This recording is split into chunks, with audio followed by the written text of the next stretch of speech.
It's hard to go a day without hearing some version of buy experiences, don't buy things. Buy experiences, don't buy stuff. You've heard this before. This is generational shifts. The younger generations have really went all in on this. The minimalism movement has helped that in the terms of don't buy garbage, don't buy a bunch of crap just to fill up your house. So you've heard some version of, stuff maybe that provides a little bit of, satisfaction, but really experiences is where you really get the hit. So you'll see this a lot. Buy experiences over things, experiences over stuff. Yet nobody really talks about why. So let's talk about why experiences are better than stuff. And we're going to go through a 3-step framework. First of all, think about the experience. Now the experience, this is where you actually pay. You pay for the thing. So you're exchanging your money for something, and you're getting something, which could be a stuff, a thing, a product, or it could be an experience. So I'm paying the money to get a TV. I'm paying the money to get a zip line. I'm paying the money for something. That's the experience. And we might even broaden that a little bit. So there's the before and after buying the thing, where I get to set the thing up in my living room, for example. So that's step one. Now, then we've got anticipation. We look forward to that thing. So we're looking forward to making this purchase. So we're pointing towards the experience at some point in the future. And then we've got memory, and memory is looking back on the experience. So we're pointing towards the experience in the past. So AEM, anticipation, experience, memory. These are the 3 stages of spending money. These are the 3 benefits that we get from spending our money. So let's take these each one at a time. Let's start with anticipation. Now with stuff, you do get some anticipation.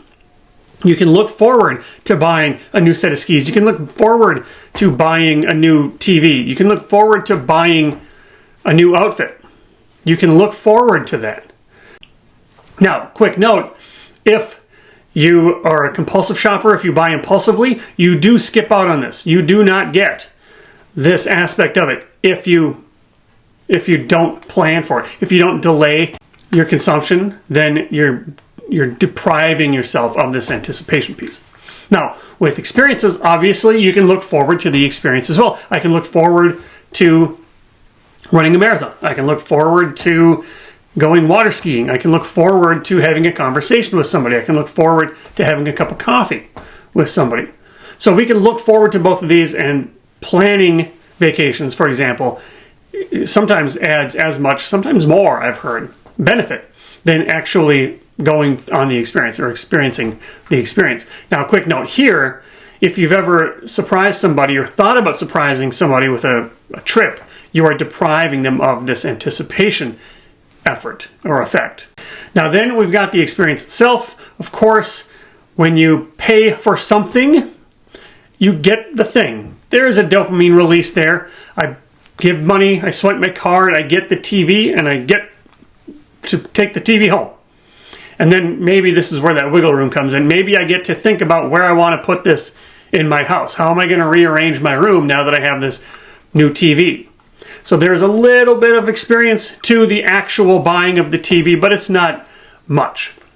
Now, of course, experiences are an experience. So whatever we're doing here, we're going water skiing, we're going skiing, we're having a conversation, we're going zip lining, we're going on a walk. This is the actual experience that we're getting. And we get to experience that experience. It sounds silly, I know, but we get to actually experience the experience. Now that brings us to the third piece. Now this is where experiences really shine. Because with stuff, there is no memory.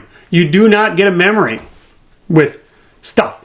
Why? Because I don't remember buying that TV, to use that one as an example. I don't remember setting up my living room. I see it every day. I see the TV sitting there. So it doesn't get a chance to get put into memory because I see it every day. And worse, I see it every day. I see it starting to not work as well. I see it start to glitch. I see better versions come out. I see my friends and neighbors get better versions. Right? So we don't get any of the, or very little of the memory with stuff. Now compare that to experiences. With experiences, yes, of course we remember what we did. And often experiences are done with people. So there's a social component to it. And we remember doing the activity. We remember how we felt. All of our senses are at play. I remember how I felt. I remember what it smelled like. I remember how warm it was. And it's even better because we've got something called euphoric recall, which is to say that we remember the highlights when we look back. So like a nice wine, experiences get better as they age because we keep remembering them in a better light. So memory is the real reason, the biggest reason that people say experiences are more valuable to us than stuff. Now that doesn't mean that we don't need stuff. Of course we need stuff. But if we have a choice, we should guide our clients towards improving their memories of their use of money. So we can help them build anticipation for their purchases, help them build experiences, a library of experiences that they can look back on and remember. Hey, Derek Hagen here at Money Quotient. If this was interesting to you, if this is something that you want to learn more about, this is the kind of thing that we teach at Money Quotient. We teach financial advisors communication skills, facilitation techniques. We teach them about life planning.